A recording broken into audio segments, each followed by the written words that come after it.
All right, guys, welcome back to the DroneOn Show. I'm Mike. And I'm Kevin. This week, we're going to be talking about the T100 again. Of course, we got to talk about that thing all the time. It feels like that. Getting close. Yeah, it is getting close. We talk about the Part 108, right? Just recently announced. We get into the details of what it might look like. And why is there beef between drones and airplanes and helicopters? We'll get into that for a little bit. This is already episode 19 of the DroneOn Show. Yeah. I got to thank you guys for the support that you guys have given us here. It means a lot, and I'm telling you, it's only going to continue getting better from here. So like, subscribe anywhere you watch. It helps the algorithm. It helps other people find us. If you find it useful, put a comment below. Let us know what you'd like us to talk about. Let's get into the episode. Let's go. How do you clean your drones? I mean, how do you do it? I don't clean them until they need cleaned, like when they're really dirty or they have a lot of stuff on the leading edge. I'll just take a hose and spray it down a little bit, take a rag that's wet and wipe it down. I don't have a special cleaning. Like, there's guys that now have made this special drone cleaning solution. Nothing special about it. It's just use a degreaser of some kind. There's a product out called Mighty Boss that I like. Dennis uses something that he got, I think, at Walmart. It's a degreaser again.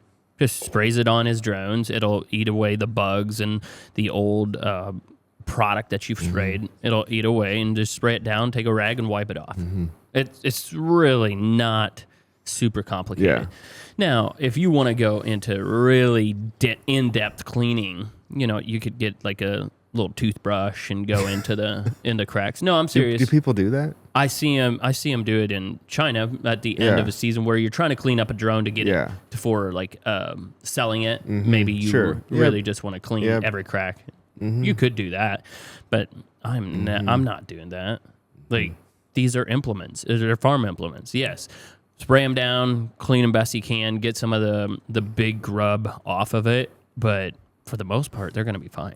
It makes me think of the T100 that we flew in China.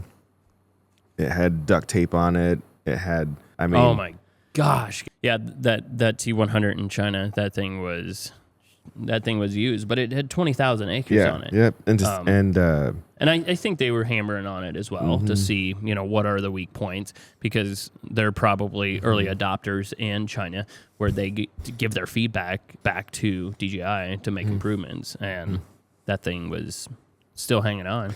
Yeah, that's one thing I think people don't realize is that the version that we get in the U.S. is slightly different than the version that's flown for 6 to 12 months in China. Yeah.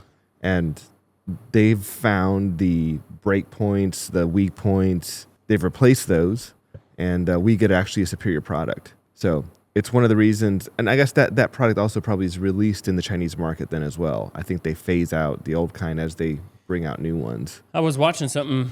There's actually a max takeoff weight in China. So the T100, because it's going to be bigger in the United States and other parts of the world with the 26-gallon tank on it, they wouldn't even be allowed to use that in China because the takeoff weight is too heavy. So I don't know. I mean, that is interesting, because then it makes me think like, oh geez, are we going to be like some test pilots here? Because think about it, like if we're going to be carrying more bigger tanks than what they were doing in China, now we might be testing out this stuff and seeing if it actually can hold up. So yes, I'm excited for the T100, and I think there's tons and tons and tons of people excited for the T100 in the United States. I think we should prepare ourselves for some challenges coming down the road.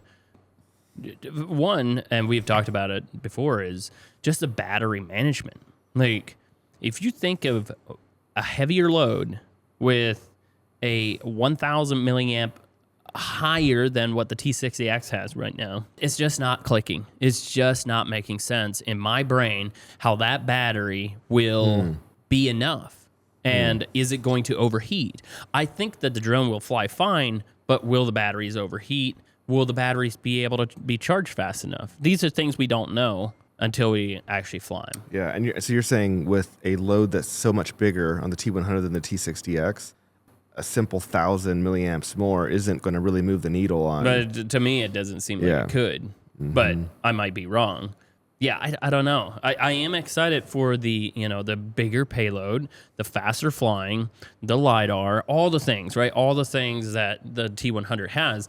I'm just trying to think realistic, right? Like, we don't go based on the spec sheets. And we talk about this not just in podcasts, but on our website. Like, we give you real life data of how many acres you might be able to cover. And so, the T100, only time will tell how good and how efficient it's actually going to be once you're out hammering and covering some acres. Because I'm not just going to go based on the book. Yes, you might be able to do based on the book for 30 minutes or an hour, but how's it going to do when you're out there running for 14 hours? Yeah, yep. And the sun and the conditions. Yeah.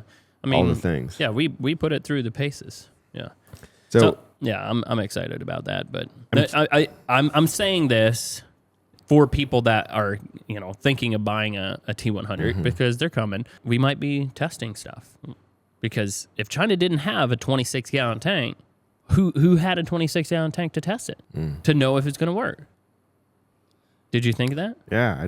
And how big is the tank that they have in China? I think that was 18.5 or something like that. Yeah, so you got to think they're doing internal testing and stuff, but definitely not like widespread. Yeah, correct. Probably not like actually out in the field. Yep. They definitely do testing. I mean, you can see their testing facility. They put the drone on like this vibrating thing, and they make it move and all that type of stuff. But like out there hammering on different fields, different lengths, small fields, all that kind of stuff. But I mean, I guess I hadn't really thought that through the way you're saying it. It's on the T60. If when you're doing those straight runs, we would only fill up the tank not even full. No, because the battery can't do 2 rows. It can only do going and back. Then how does that make sense that you increase the tank so much more than you increase the battery? Yeah, I know. That's what I'm saying. Like, only time will tell. Like we can sit here and try to analyze and think of how we're gonna do it, but I would have never thought that the T60 that we're it's a 13.2 gallon tank. That's what comes standard. And then you can upgrade to the Orchard kit, which is 15.9 gallons. Of course, I just rip that 13.2 off right away, throw on that 19 or that 15.9 because I want to carry more. I want to cover more acres per fill up. Well, it doesn't work like that because the battery consumption, you deplete your battery so much, you can't charge it fast enough by the time it returns. And so think about it. It's a 13.2 gallon tank is standard, and we weren't even filling it. Yeah. I would say maybe 40% of the time we went to 13 gallons just to clean up like the last field or whatever, or the last route of a field. But oftentimes we were right around that, 10 to 12 gallons is what we were putting in it because of battery management. And I think we're going to get into the same issues with the T100. With that is, yes, you have a 26-gallon tank, but when are you ever going to put 26 gallons in it? Now, out in the middle of nowhere in Kansas, where you have a 1.5 mile run down and a 1.5 mile run back, maybe it can do it. It's all just talk. Why don't we just... So, I'm just thinking, though, the other variable would be the charging speed of, like... Okay, so let's talk about the charging speed. You think? You literally, the battery from 30 to 90% will charge 8 to 9 minutes. Okay, 8 to 9 minutes for one battery. You're saying T60X? It's the 100, same thing. Same thing. Yep, same thing. That's what the spec book says. 8 to 9 minutes. Okay, so let's say you take 26 gallons and you fly down 45 mile an hour and you fly back 45 mile an hour. Let's say that flight takes... You could put it in Grok and tell you exactly how long that flight's going to take to go down and back at 45 miles an hour, 1.5 miles. We should do that so we can tell the viewers. Let's say that it's 4.5 minutes. Well, you pull that battery out and you put it in standby because you still have one that's charging because it still needs 4.5 minutes. Then you fly down, you fly back. Okay, now between 8 and 9 minutes, now you take that battery out, you put it into your drone, you put the other one in, you fly down, fly back, you caught up with your batteries. If you have 3 batteries. So, but the other big thing that's changing from the T60X to the T100 is the flight speed. What's the increase there? 15 miles an hour. More. Yeah. Which is, percentage-wise, is that like what is that, like 50% faster? I don't know what that calculation would be, but it's going to seem a ton faster. And that's got to be how it works. I mean, that's the only way, right? Is if you can lay it down, if you were able to do 40% more acres in the same flight time, then the bigger tank. That's why I thought that the T60X is not going to have a problem with it either. Because that thing was, it went from 22 miles an hour with the T50 to 30 miles an hour with the T60. And I was like, well, it can fly faster, so it's going to get the load off faster. Well, yeah, but it didn't pan out like that. What I would be interested in hearing, and I think that the viewers would also, is with the T60X, you've been ripping on it, not just in Kentucky, but around here the last couple weeks. What are the numbers, the real world numbers, that you would give somebody who asked you about the T60X today? In any type of situation, cut up acres or nice acres, the real life numbers that I think that a guy should and could expect is 45 acres per hour per drone. Now, if it's buttery, smooth, nice fields, 50 to 55 acres per hour.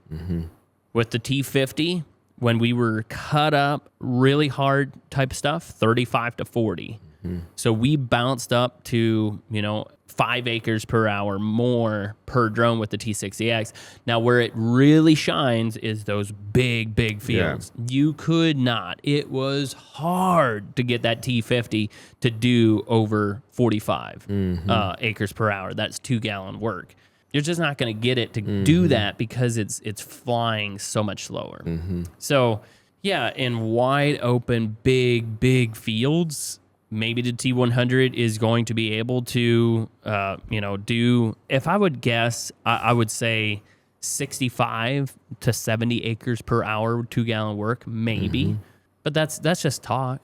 Like, it's just like, they can tell us it does 70 acres per hour. Yeah, right. Like, what's real life? Yeah. Like, what's real life? And the other side of that is having the equipment to support it. Like, you're talking off of a NuWay trailer. Yeah, yep. So if you were, like, that would really be affected if you were flying off the ground or you didn't have an easy fill. 100%. And the biggest thing that these drones come down to is charging speed of the battery. Like, if you cannot charge your batteries basically in the same amount of time that it consumes your acre per hour is going to drop drastically. I mean, we even had to deal with T60Xs that we were pulling batteries at 75 to 80% because they weren't full yet. Well, then instead of putting 10 gallons in, we were doing 8.5 gallons. But we were still covering acres. Yes, we were not getting that 5 acres or 7 acres per load.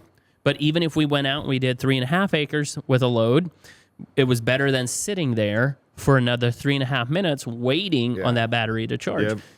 So when people look at their battery management, they have to keep the drone in the air. I do not care if you're getting 3.5 acres done per load or if you're getting 7 acres done. Yes, it feels more efficient getting 7 acres done per load. But if you're waiting on batteries and your drone is sitting on your trailer, you are making $0. At least if you're getting 3 acres covered while you wait on your last battery to get fully charged, so you now can do a 5.5 to 7 acre load, good. But definitely don't leave it sit there. I mean, pull it out. Keep moving. 6 to 8 gallons. It's embarrassing putting 6 to 8 gallons of fluid in a 15.9 gallon tank. It's just such a waste. It's when you're doing that kind of work where the drones are ripping, then it's, you look down and you see a battery that's fully charged and it's sitting in the charge box. You're like, oh, I totally dropped the ball on this one. And, because swapping those batteries is so key. It's like the whole operation slows down if that's not and then done. Guys could say something like, well, just get an extra generator and a charger. That is true. That would definitely help alleviate some of this stuff. But it all costs money. What is a charging system right now? The generator is probably $5,000, $6,000. You can add that to your fleet. If money's not a problem, just add another generator, another charger, and it'll make things easier. But when I'm giving these numbers, it is giving you the numbers based on the kit that we tell people. 3 flight batteries, 1 generator to 1 drone. So That's what we fly. We tell people to fly what we fly. Yeah, that's what we fly. Now, I do think that the T100, depending how the battery management is, you might need extra generators. And we're talking about the T100 being bigger and battery management because we love the DJI platform and that's what we're leaning toward. But the J150, the EA drone was just released, and that's a huge friggin' drone. We seen it in China. Taylor's going to try to get us one, a J150, but how are they going to charge those batteries? Because that's a huge battery too. At least DJI builds a generator that's a 3-phase generator that is supposed to put that amount of power back into the battery. Yep.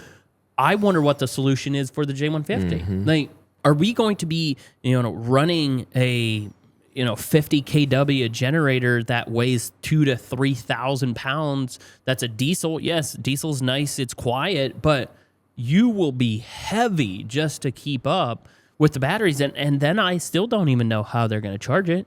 We're getting to a point where these drones are so big and it just takes so much more of everything, to keep them flying, keep them efficient. Yep. At some point, we're going to hit it. We're going to hit that generator, battery consumption, payload wall, I think. And when we were in China, we were asked about even a bigger drone than the T100, and we didn't know how to answer because we got to first experience a 28-gallon drone. 26 gallon. But then, like the new, newly suggested Part 108 that raises weight limit from 55 pounds to 1,320 pounds. 20 pounds. Yep. Like that's just a good way of illustrating what's happened. I don't know when the 107 was released, but 5-10 years ago? Yeah, I would say probably something like that. And like 55 pounds is now almost like there's so much. Laughable. It's laughable. Yeah, it's laughable. Yeah. The FAA sees that they need to do something, and it was because of Trump. He signed that executive order. Yep. Get your butts moving. We need to move forward to catch up with other countries like China that are doing so much drone technology stuff. And now this is a proposed 108. It's not that it's guaranteed set in law yet. It's open for public comment. But if this 108 comes through, dude, this is a whole different ballgame. And you got to think it's going to come through in some form, right? Yeah, it will happen. Yep. And I think after it was proposed, they have 9 months or 270 days to approve it. Yep. But, they were late on, instead of, I think, 30 days. 30 days, it was 90 days? 90 or 120, I think. Yep. So, but yeah, shall we get into a little bit of what the 108, what people are, we haven't done a huge deep dive into it. It's pretty new, but from, some observation, here's kind of what the changes would be. Yeah.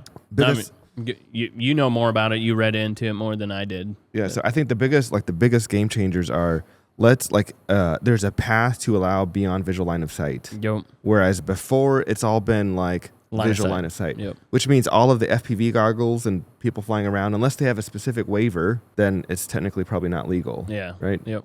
Unless you would have had a VO. Unless you have a VO. Yeah. Yep. So, and the whole point of this is to allow stuff like agriculture, transportation. Yep. Right? Yep. Yeah. So the whole flight cart thing, like when the flight cart was first released, Flight Cart 30, we were making content. We still do stuff, but everybody got their panties in a wad. Like, wait, how can you do that? It's not agricultural. It's this. It's that. Well, it's gonna open it up for that. Like, become a lifting service. What's it gonna take to have a lifting service?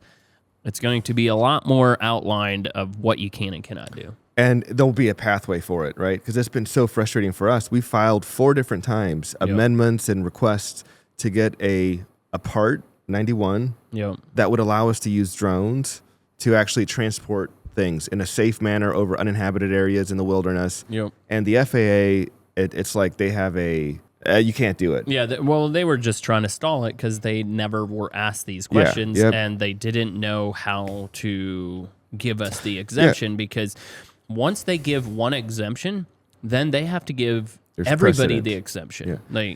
And I learned something new last week because I always thought the FAA was like, what's their core mandate? It's to ensure the safety of the general public. That's what we thought. Yeah. That's what I thought. Yeah. When I think of the FAA, it's like they're a safety organization and they have rules and regulations. not their actual mandate.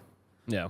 Isn't that crazy? Can you tell us what I think their actual mandate is to enable commerce and the profit in airspace or something to that effect. Yeah. When they were originally established, that is what the agency was there for. Yeah. Yep. And it's almost like it's become more of a let's keep it safe and, and it makes sense because whenever there's an accident, then there's this huge, issue with, it's a big deal, right? Yeah. When there's fatalities. Yes, safety, you want safety. But I was looking at the FAA wrong where it's like, that's the only reason they're here is for safety. Yep. Well, that is not true. Yep. They're here for commerce. Yep. Yep. And it's in the same way that our roads would be safer if there was a 30-mile-an-hour limit. You'd have less deaths on the road. True fact. So, but then you also wouldn't get commerce. Right. You couldn't get anything done and whatever. But that would be safer. And it feels like it's the same thing with the airways where there is a safest, but there's also, we need to figure out how to use drones because the world is changing. Yeah, that's interesting. Yeah, so beyond line of sight, that's going to be a big thing. Even if you're talking drones that are, 100 pounds, they can take a 5-pound package from Amazon or Walmart and drop it off in less than 30 minutes when somebody orders it. That's totally going to be a thing. Guaranteed. And imagine how amazing is it going to be for an entrepreneur that doesn't have to wait 3 to 6 months to get the paperwork to fly his equipment. Oh, yeah. Yep. That is... You're saying if he's starting a lifting service or if he's starting an agricultural spray business. Yeah. Because right now it's illegal, so you got to do an exemption, and then that takes, Trump fired 60% of the FAA staff. So that's what we're told. That's what we're told. So if they were backed up before, then it's backed up now. So you would definitely think so. Other changes like we've seen already with the 107 and the exemptions being granted, we're flying at night. Yep. Huge, right? Yep. In Kentucky, it was like there's actually a subset of farmers that they want their stuff deployed at night, and it's almost like there hasn't been an option. Before, and now it's like, oh, if you do it at night, we'll do it at night. Yep. So that's really cool. Yeah. There was one farmer that came to us. We were doing his friend's farm to clean up 200 and some acres we were cleaning up, and he has seen us operating at night, and he had the airplane do 5,000 of his acres, but he seen us operating at night, and he's like, I want to do this next year because he wanted his done at night, but the airplane is not able to because of where his fields are and the power lines and this and that, and it's like, we can do that. You showed me, this is off the subject of the 108, but you showed me a reel this week, and you said, what's the big beef between airplane pilots and drone pilots? It's like they're always at each other's neck. Yeah, I would say I was feeding into that in the beginning as well. But you know what I'm going to do is instead of just feeding into it is just prove, right? It's just to prove that I can do this operation and you can't. You cannot do this operation. I don't care what you say. What do you mean? Okay, a high tension power line goes through a 85-acre piece, and I'm operating at night, and I'm flying underneath the power line, and I'm going right to the edge. I don't even need to say what is a better application. Done. Enough said. Just enough said. I am done playing this airplane, helicopter, drone stuff. Get over it. Let's move on. So you don't think that them being able to do 3 times as many acres per hour weighs in on anything like that? No, it definitely weighs in, but give me $2 million and let me buy $2 million worth of drones and let me show you how you manage those drones, and I guarantee you I will keep up with you. And I will outperform you. And I will operate when you can't operate. And I will operate in areas you cannot operate in. I'm sorry. I know it sucks. It hurts to hear. But it's the truth. And I proved it. We were flying under high tension power lines just the other week, me and Austin. In the dark. Clearly see it. Safely operate. Less people on the road. Less bees out. All these things of why at night it's good. Come to Ohio or go to Kentucky into these fields and try to tell me that you, with your airplane, do a better job. No bueno. It's not happening. I think there's always going to be a little bit of contention whenever new technology is introduced, but There's a clear difference from some people that just continue to point out the flaws or how it's not as fast and not as capable in certain areas. But there's others that have embraced the technology and brought it on board into their own operation. And that's, I don't know, what would you call that? Progressive thinking or adapting new technology. It was the exact same with thermal drones and dogs. Yeah. Where, they were beefing us in the beginning. Yeah. That's only 3 years ago. Yeah. Yep. And I remember this one incident that, the drone, a pilot was hired, and this is a good point that video brought out, that the girl that flies ag airplanes, she had mentioned about good operators and bad operators. That's true all across the board, no matter what type of business you have. You have good power washers and you have power washers. People that just come in and quickly spray a little water on your house and say, I'm done, it's clean, it's good to go. No, like same way with thermal drone pilots. We had a thermal drone pilot that came in, supposedly, quickly did a search, didn't find it, early season, and then a dog came in and the dog found the deer. The dude was pissed off at the drone pilot, this and that. The dog guy was. Or the hunter. The dog guy was. The dog guy, yeah. That, the thermal drones don't work and they're just here for the money and they want to grab your stuff. Well, it was a bad experience. Same could be with a spray drone pilot. He could not care. He could do 80-foot route spacing. He could do 15 to 35-foot route altitude. He could do a job. Yes, it's going to be a bad experience. But if you're a good applicator, then I think it's going to be pretty doggone good. Yep. And I think what happened with the dogs is they saw some of the value. They saw the market shifted. Yeah. And a lot of them, in the beginning, they added a drone to kind of go alongside the dogs. So now they offer both. Yep. And then just let the market decide. What does the market want? I mean, it was clear that the market wanted thermal drones. Right. But now those guys have rebranded, and I think it's cool. And there's some stuff in early season where maybe a dog is still a good fit. Maybe that's great. Yep. But majority, you have now figured out that majority, a thermal drone is less invasive.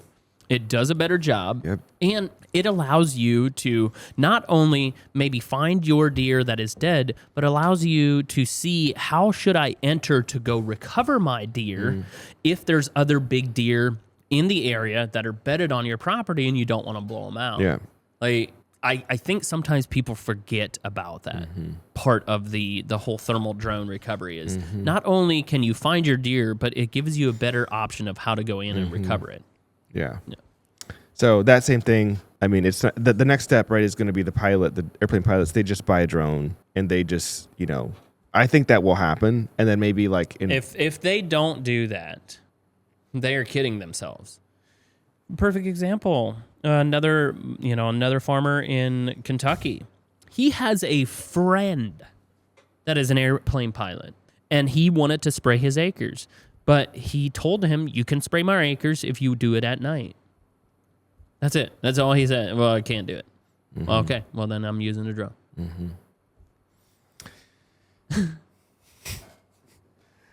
Going back to the part 108, hazmat and explosives. Yeah, I see totally disallowed right now. Yep. And in the proposed rulings, there will be limited, probably gasoline. You can take gasoline to the back 40 for your okay, because generator. if you think about carrying your generator with gasoline in it, not legal.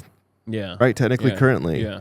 And then what we saw in China, and what gets us excited about for a whole new industry, is fire suppression that uses explosives to shoot fire suppression material. Fire retardant. Yeah. Fire retardant material 10, 15 feet above the ground. Not legal right now. And in China, it is a significant way that they fight. Yeah, forest certain kind of fires. I think I don't want to keep bringing up the same things on these podcasts, but there's a time lapse that I seen in California. There was this, you could see it up on this mountain. There was a little tiny fire that started. If a local fire department would have had a drone with fire suppression, right? Boom, he could have launched that sucker in no time, go up there, boom, and drop those things and get that fire under control instead of burning off half of the mountainside. Burn off half of the mountainside when you want to do a controlled burn, when the winds are right and this and that, but not when it starts on its own. Yeah. So that's really cool. See, what else did we see in the 108? I think the biggest thing that 108 that is going to be talked about is the weight of the drone and the beyond line of sight and being allowed to do carry-in type services. Because, you know, the biggest thing was we were carrying generators, we were carrying deer, we were doing tree removal and those types of things. Where did those fall? You know, where do those fall? And we had people ask us, and it's like, well, we're trying to move the industry forward to see what we need to do, but we're showing practical things that this will be used for. So, and that makes me think of, I talked to a dealer friend of mine, deals DJI drones. He said he sold a Flycart 30 to a company out of New York City who got permission to do transportation from, I don't know if it's from it was like populated areas.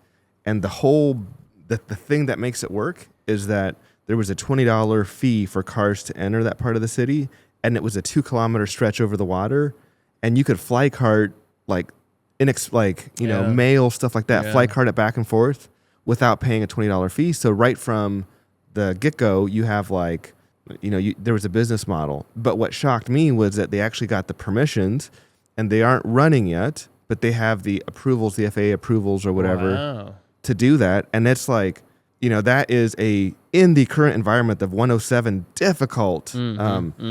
It's, it's exciting to see people like that testing new business models. And when you have congested traffic on the ground, Elon is like, let's open up the subways underneath the ground. And also let's open up the air above the ground. So I get super excited when we talk the heavy lift drones, because there's just so many things that I want to do and we will be doing just to move the industry forward. It's going to be amazing. Yep.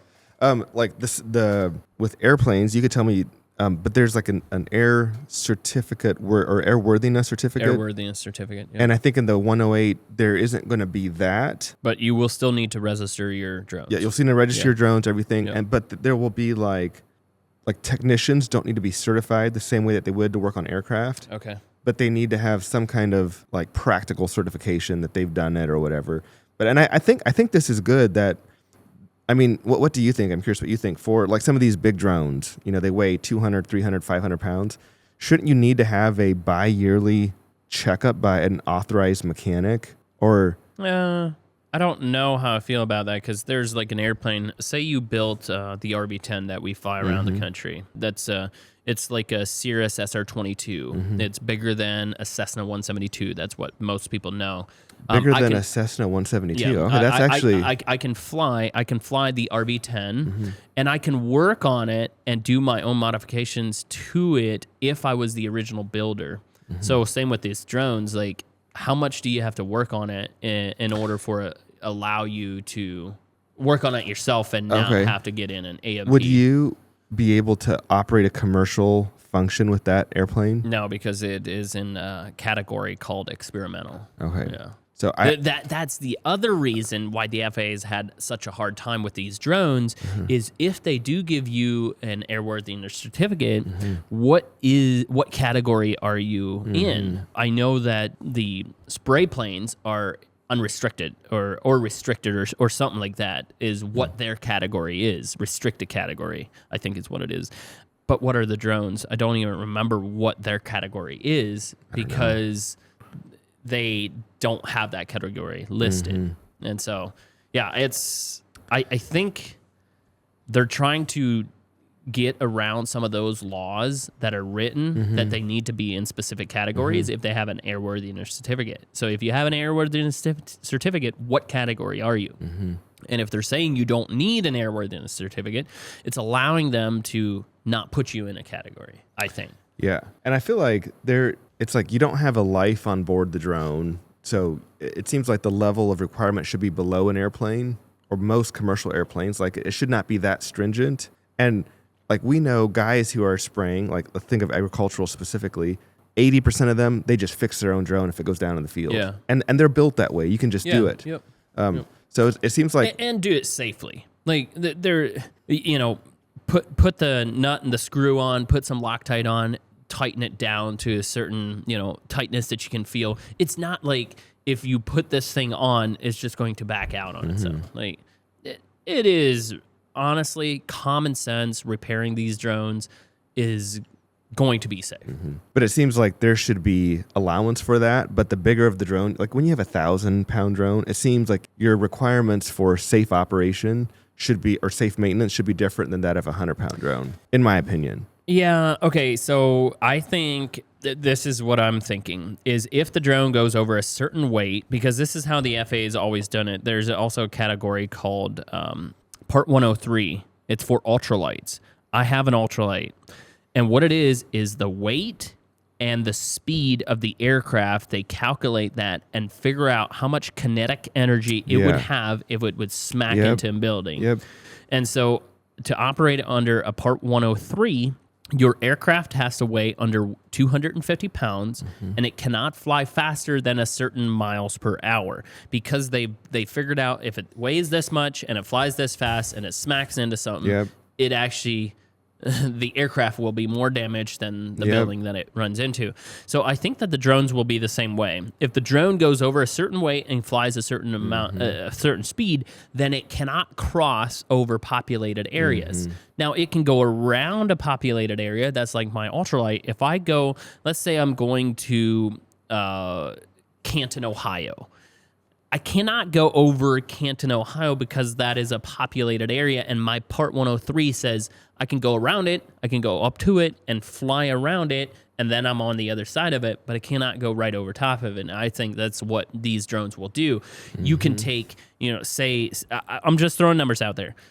The FAA is going to be like, you can take a 350-pound drone over a populated area if it's flying below 35 miles per hour. But if you are taking a drone that is over 350 pounds, it has to go around it. I think that's how they're going to differ what types of drones can operate in what areas where a populated area is. And that seems like a pretty practical, common sense approach that... I think so. Would enable commerce and yet keep people safe. Totally agree. I mean, I just don't think that we're going to see a 1,300-pound drone transporting a mattress to somebody's backyard. Could it? Yes, it could. I think it's going to take a little bit of time to get there, to do it in Canton, Ohio. Because when that 1,300-pound drone delivers the mattress and is flying 45 miles an hour, and something catastrophic happens and it dives down and hits somebody on 77, that's, I think, where the problem will be. Now, a 1,320-pound drone out in a rural area like we are, right, and it loses a motor, highly unlikely that it's going to crash into, a busy highway or something like that. Yeah, and probably it will also need to have like a parachute or secondary safety features that may give it different permissions. To operate in different areas. Yeah, there's just so much. It's completely over my head. But I am glad that they're doing something about it. Yeah, so I mean, overall, the 108 is so needed. Yes. For our nation. Yes. And it will make many more millionaires in the United States, and it will make a lot more new businesses pop up that would never have been possible without it. Guaranteed. Like, I'm just thinking about the islands. There's so many islands around the United States that you don't even think about. There's an island in Wisconsin. Did you know Wisconsin has islands? I knew it had islands and a bunch of lakes, but Did not know I'm intrigued. Tell me more, Mike. Yeah, there's an island in Wisconsin called Washington Island. If you look, there's it would be on north of Green Bay. It'd be northeast of Green Bay. There's an island called Washington Island.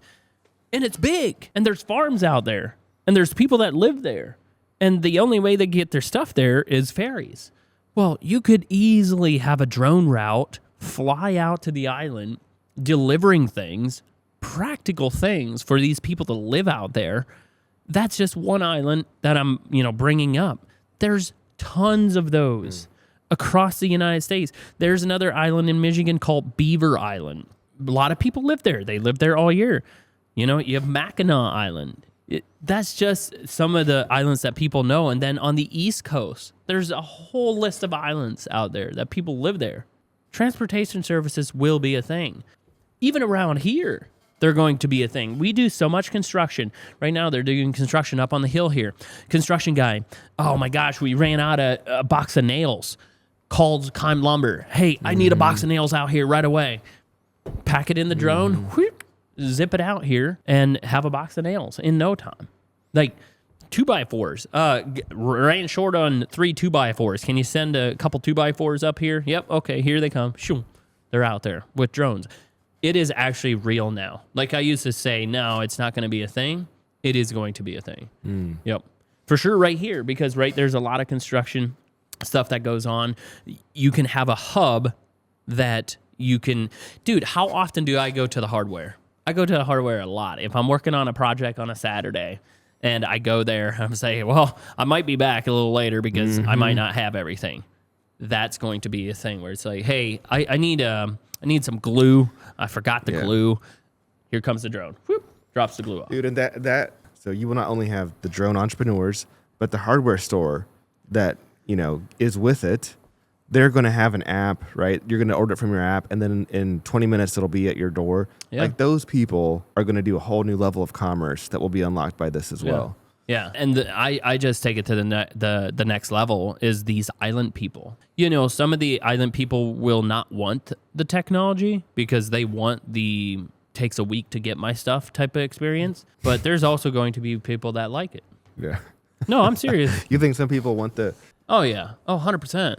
Like, that's like the people up on Beaver Island, when we flew up there and we were there for a weekend, they just love that when you arrive on the island, it feels like it's 1970. Wow. It's just slow. The vehicles are old. Things just don't work as good because it's hard to get parts. It's just everything is hard. And people are okay with that. Mm-hmm.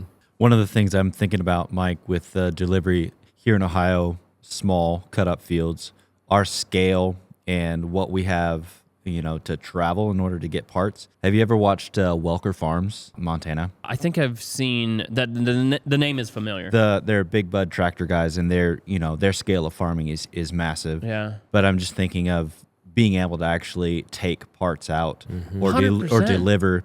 You're looking at, as the crow flies, a drone path, in minutes compared to having to walk yourself out of the field, over to a truck, back to the farm, pick up a part, with a phone call. So true. And a delivery service, you are back up and running, just like we're always concerned about keeping drones in the air, right? They need to keep those combines and stuff like that moving. That fly cart delivery to the islands or just, out across the fields. When you're looking at 10 and 20,000 acres that you're farming, the biggest scale out west, some of these things come into real handy.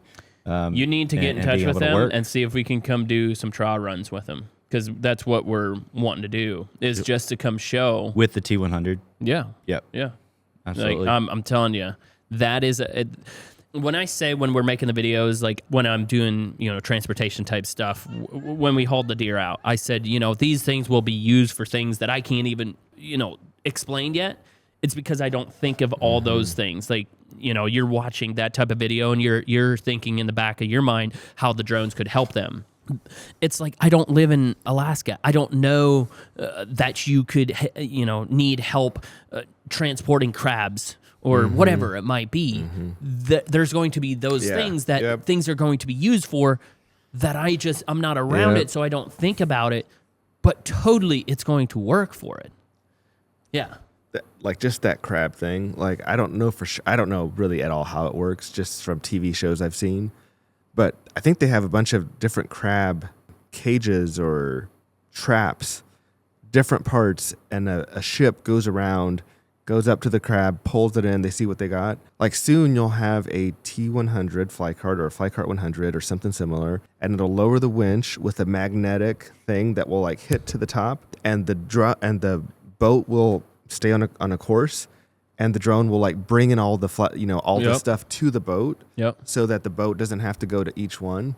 Totally believe that's going to be a thing. Yeah. It's like we sold a NuWay Ag trailer, the whole rig and everything, to a guy. I think he's in South Alabama or Louisiana, and they do crabs in the rice fields. Like, is it crabs? No. Is it crawdads? I don't know what the difference is, but they raise those and then they net them up and then they fly them back to the farm and then they clean them there. But they put them on like a gator and they drive to the location. 100% drones will be used for that. Why throw them on the back of a gator and it takes them 30 minutes to drive to the farm, where you could have a guy with a Flycart 100 booking it out there, getting the load. Yeah, we could talk on this for hours. The things it'll be used for. The way it looks now, I would say 2026 Part 108 is implemented. Would you agree? Yep. That's what it feels like. Oh yeah. I think by December of 2026, this thing is ready to rip. Yeah. By December of 2026. I think so. So that's 18 months out. I think so. Yep. So that means for any entrepreneurs out there, you have an idea of how you could use drones in your industry, your space. Like, now is the time to start doing your research, start getting comfortable with it, and then be ready to rip and roll in 2026. Yeah. Obviously, our biggest challenge right now is getting drones that are capable and function properly and operate good. With this whole DJI trying to stop them at the border, that's becoming hard to figure out what is a good drone to do these things with. Because if you're going to have to buy an American drone that is capable of doing these lifting services, it will be disgusting how expensive it will be. But if DJI and these other drones that are coming from China can figure out their issues of how to get through the border, it will make it so much easier for entrepreneurs wanting to get into it, for sure. Yeah. We've already talked about this before, so I won't go into it again, but there's manufacturing that, like the same executive orders that are opening up the 108, it'll be a longer lead time, but I do believe there is manufacturing and other, like, long-term, I think we will have legit American-made drones. Oh, 100. Give us 5 years. Yeah, 100% there will be American-made drones. What will they cost? That's the problem. It's like... Yeah, we don't have to go down that route. We always bring it up. It's like the TV, build it in America. Pay, $90 for it from China, or pay $190. But the same thing with cell phones. Like, I don't know how this is all going to work, but Apple... I did see that. Yeah. Committed to $600 billion. Man, that seems like a... No, I think it was $600 billion. So a plant, or, a series of plants in the U.S., and they did that.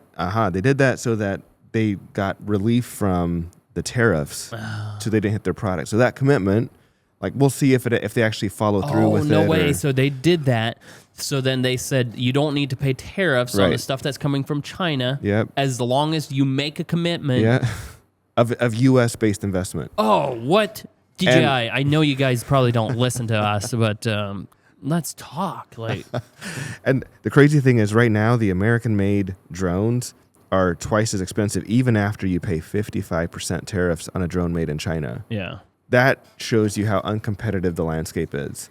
But I don't know what Apple's going to do, right? But I don't think you commit to $600 billion. I mean, maybe you do it just to get 4 years of tax relief and then you abort. I don't know. Maybe that's cheaper than paying 55% tariffs on your iPhones and you just throw it away. Or maybe there's actually a path to figuring out how your costs in America are less than the 55% tariffs that you'll pay in China. And so...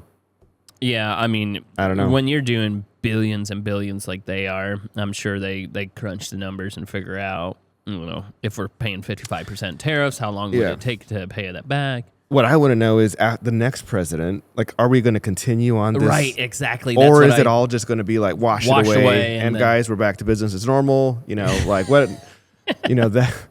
And imagine how hard it is if you're Apple or somebody like that, where you have to plan a 10-year build out, and what's it going to be in 10 years? Yeah, it's like there's this huge manufacturing building that was going up in Columbus. I think it was Intel or somebody like that, and then the whole project kind of stopped for a while because they weren't sure about the whole chips thing. It's like, I wonder how many of those projects get started, get ramped up, and then, like, the brakes get put on because of new, Dude, talking about Columbus, have you heard much about? I think the company's called Anduril, I haven't heard lately. Military drone. I know we talked about it a little bit. They're just in the news, like they have big contracts with the U.S. military now, and their primary drone offering is something like it's a sidekick to an actual manned airplane. Yeah, they basically build a smaller version of like an F-22 or an F-35, but has no humans in it. No humans in it, yep. And it flies alongside or in conjunction with an actual manned airplane, but fully AI without relying on transmissions and stuff. It makes me think of the movie, I think it was called Stealth. There's a movie that was called Stealth, and there was an AI-operated stealth jet, just like the manned jet, and the stealth unmanned kind of took over and was trying to take them all out. Yeah. Don't want that to happen. Yeah. You ever think about that with ag drones? It's going to decide it wants to spray the tree line instead of the fields. No, I never even thought about it. Yeah. Never went through my mind. I am doing my recertification for my commercial applicator's license in the state right now, and I have noticed that they are talking a lot more about spray drones than they were when I first got my commercial applicator's license. When I first got it, it was all about airplanes and helicopters because they weren't OSU was teaching the class, Ohio State University was teaching the class, and there's just not a lot of stuff on drones at that time. And now there's a whole segment that is just talking about spray drones. I was like, okay, this is interesting. Times are changing. 100%. Like when the universities are talking about spray drones and teaching about spray drones, you better start listening. Yeah. Because that stuff filters down to farmers, right? Well, it does, and it's they're teaching the next generation, right? If there's let's say there's 50 young students in there, and they've just been taught about spray drones. What are they? I mean, are they going to go buy an airplane, or are they going to buy? Or are they going to buy an F-250 with a truck bed system and a single agricultural drone? Yeah, I mean, it's just we bring that up because that video that airplane pilot girl was talking about. She was trying to say that there's going to be more fly-by-night companies because it's easier to buy the equipment and be a fly-by-night company. Yeah. I didn't even think of that.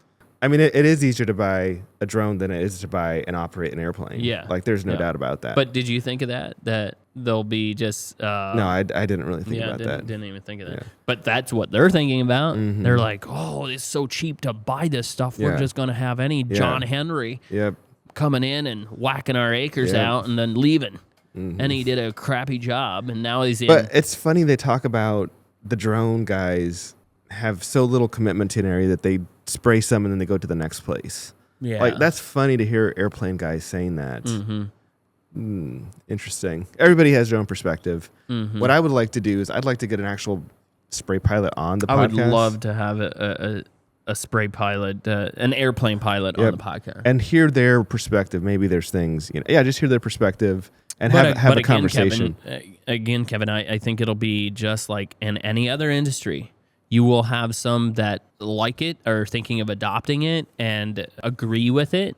And then you'll have somebody that's just, kind of ticked off about it. And they'll be just negative in any way that you say something. Like, oh, your boom length isn't, 75% of your wingspan. Okay. Yeah, but that rule and those things that were written were done long before, this technology that is...